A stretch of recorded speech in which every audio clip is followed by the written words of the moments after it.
1981 সালের 8ই অগস্ট তৎকালীন ময়ূরেশ্বর থানার কোট গ্রামে খুন হয় 9 যুবক। মর গ্রামের বাসিন্দা ওই 9 যুবকের খুনের ঘটনায় কোট গ্রামের 72 জনের বিরুদ্ধে অভিযোগ দায়ের করা হয়। 8 জন সাক্ষীর বক্তব্য শোনার পর শুক্রবার 13 জনকে দোষী সাব্যস্ত করে অতিরিক্ত জেলা দায়রা আদালত 1। কোট গ্রাম থেকে 30 কিলোমিটার দূরে মারগ্রাম থেকে একটি পরিবারের 6 যুবক এবং ওই গ্রামের আরও 3 যুবক কোট গ্রামে এসে একটি ধর্মীয় অনুষ্ঠানকে কেন্দ্র করে গ্রামবাসীদের সঙ্গে বিবাদে জড়িয়ে পড়ে। বিবাদ ক্রমশ বাড়তে থাকে, চলে হাতাহাতি। এরপর গোটা গ্রাম মিলে ঘিরে ধরা হয় ওই 9 যুবককে। তারা একটি বাড়ির ভেতর লুকিয়ে বাঁচার চেষ্টা করে সেই বাড়িতে আগুন লাগানো হয়। তারপর লঙ্কার গুঁড়ো ছড়িয়ে তাদের বাড়ি থেকে বের করে এনে কুপিয়ে খুন করা হয়।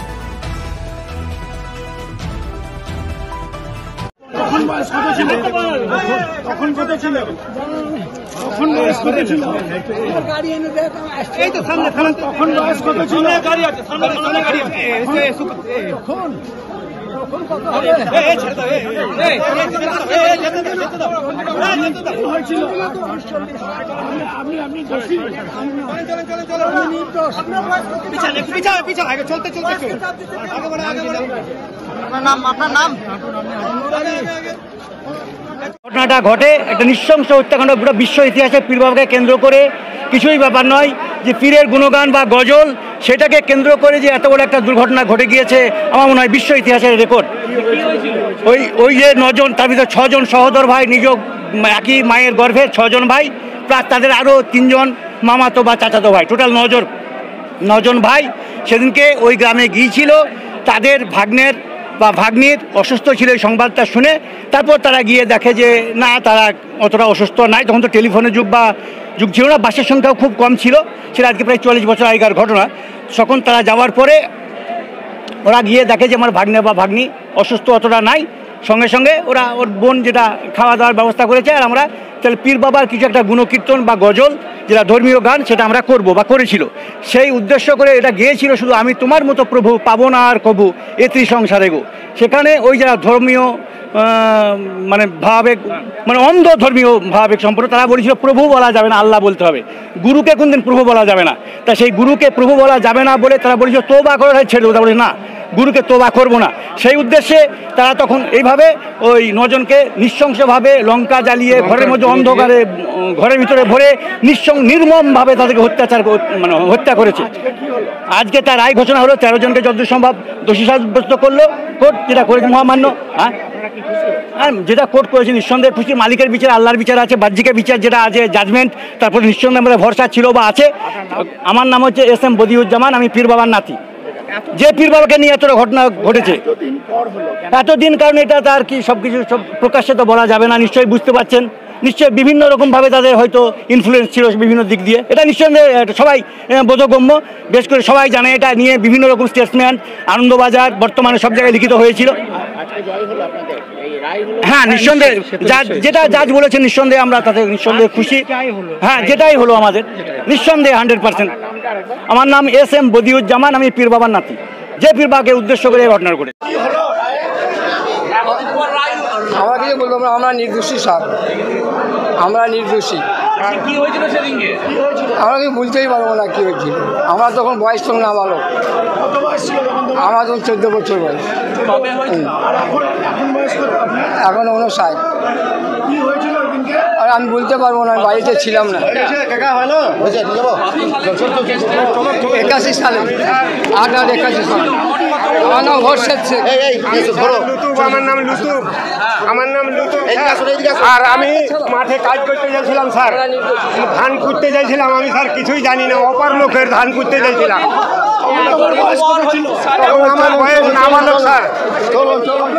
দীর্ঘদিন ধরে নানাভাবে কখনো হাইকোর্টের গিয়ে কেসটা পড়েছিল, কখনো এখানে সাক্ষী আসছিল না। এই সমস্ত জট ছাড়িয়ে অবশেষে আমাদের গত 2 মাস থেকে সাক্ষী সাবুত শুরু হয়েছিল, এবং সাক্ষী সাবুত শুরু হওয়ার পর আজকে তার জাজমেন্ট হয়েছে। এবং এই কেসে প্রায় 70 থেকে 72 জন আসামি ছিলেন মূল মামলায়। তাদের মধ্যে অনেকেই মারা গেছেন, প্রায় 52 থেকে 53 জন এখনও পর্যন্ত জীবিত ছিলেন, তাদের বিচার চলছিল। তার মধ্যে 13 জনকে দোষী সাব্যস্ত করেছেন আজকে প্রথম দায়রা আদালত।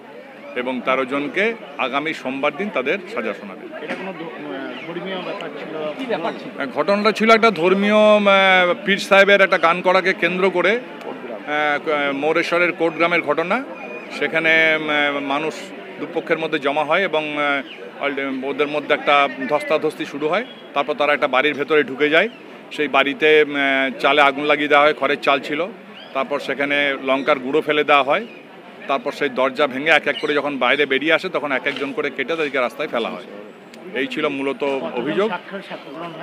সাক্ষী খুব বেশি হয়নি, মাত্র 8 জনের সাক্ষী হয়েছে। তার মধ্যে একজন পুলিশ অফিসার ছিলেন, একজন ডাক্তার ছিলেন, বাকি 6 জন বাইরের সাক্ষী ছিলেন।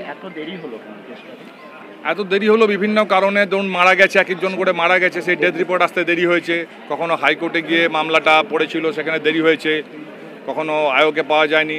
কেসটা প্রায় 44 বছর ধরে কেস। আমরা তো অনেকেই বলেন বিচারের বাণী নীরবে নিভিতে কাঁদে।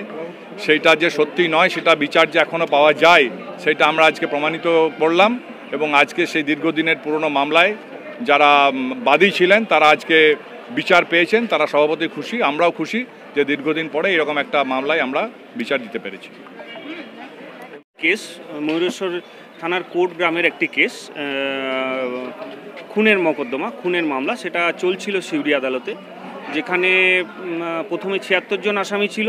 পরবর্তীকালে অনেক আসামি বার্ধক্যজনিত কারণে মারা যায় এবং এখন 36 জন আসামি ছিল যারা এই ইয়েতে বিচার ব্যবস্থার মধ্যে অংশগ্রহণ করেছিল, যাদের চলছিল।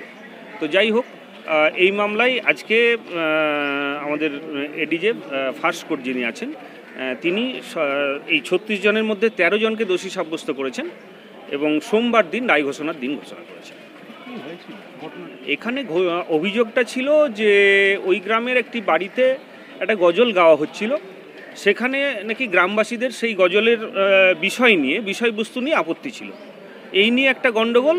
আমি আসামি পক্ষের তরফে এইটুকুই বলতে পারি যে পুলিশের তরফ থেকে তদন্তকালে যে প্রাথমিক যে রিপোর্ট এসেছিল সেটা ছিল যে গ্রামবাসীদের দুপক্ষের মধ্যে ঝামেলা। যাই হোক, পরবর্তীকালে সাক্ষীরা নিজেদের মতো করে বলেছেন এবং এই মামলায় আসামি পক্ষে আমি একটাই বলতে পারি যে যেহেতু দীর্ঘদিন ধরে এই মামলা চলছে, 1986 সাল থেকে এই মামলার দায়রা বিচার চলছে, সেশনস ট্রায়াল চলছে এবং অনেক জজ সাহেবই তিনি বিচারকই করেছেন। কোনো একজন জজ সাহেবের পক্ষে সম্ভব হয়নি পুরো মামলাটা বিচার কন্টিনিউ করা, যেটা হয়তো আসামি পক্ষের জন্য একটু ক্ষতির ব্যাপার হয়েছে, যেটা প্রিজুডিস তারা হয়েছে। কারণ ধরুন সাক্ষীরা যখন সাক্ষী দিতে আসে তখন তাদের ব্যবহার, তাদের আচরণে বোঝা যায় যে তারা মিথ্যা কথা বলছে না সত্যি কথা বলছে। এটাকে বলে ডিমেনার আইনি পরিভাষায়। তো সেই ডিমেনারটা তিনিই লক্ষ্য করার সুযোগ পান যিনি সাক্ষীটা রেকর্ড করছেন। আজকে যিনি রায় ঘোষণা করলেন তিনি শুধুমাত্র এই মামলার আর্গুমেন্ট শুনে, ফাইনাল আর্গুমেন্ট যাকে বলে, সেটা শুনে উনি রায় ঘোষণা করেছেন। কাজে তার পক্ষে সম্ভব ছিল না সাক্ষীদের আচার আচরণ বা বৈশিষ্ট্য লক্ষ্য করা। যাই হোক, ওনার যেটা মনে হয়েছে সেটা করেছেন। এই 13 জন আসামির মধ্যে কয়েকজন আসামি আমার আছে, তাদের সবারই পক্ষেই আমি বলছি যে তারা এই রায়কে কলকাতা হাইকোর্টে চ্যালেঞ্জ করবেন, মহামান্য কলকাতা হাইকোর্টে চ্যালেঞ্জ করবেন এবং সেখানে আমরা অবশ্যই সুবিচার পাবো। হ্যাঁ, শাস্তির পরিমাণ কতটা হবে সেটা সেন্টেন্সের পয়েন্টে সেদিন সোমবার হবে। হ্যাঁ, সবাই হাজির। দেখুন, খুনের মামলায় সর্বোচ্চ শাস্তি ফাঁসি এবং সর্বনিম্ন হচ্ছে যাবজ্জীবন। এর থেকে তো কম বেশি কিছু নেই। আদালত স্তরে, প্রশাসনিক স্তরে ব্যাপারটা আলাদা। হ্যাঁ, সবাই হাইকোর্টে যাবে, যারা আছে তারা সবাই সবচেয়ে বেশি বয়স আমি দেখতে পাচ্ছি 76 আর প্রায় 80 বছরও রয়েছে। কারণ স্বাভাবিকভাবেই 81 সাল থেকে মামলা চলছে, তখন যারা হয়তো সবে যৌবনে পা দিয়েছিলেন আজকে তারা বৃদ্ধ অবস্থায় রয়েছে। এই মামলায় অনেক আসামি মারাও গেছে যারা বিচার চলছে। সোমনাথ মুখার্জি। আমি আসামি পক্ষের আইনজীবী।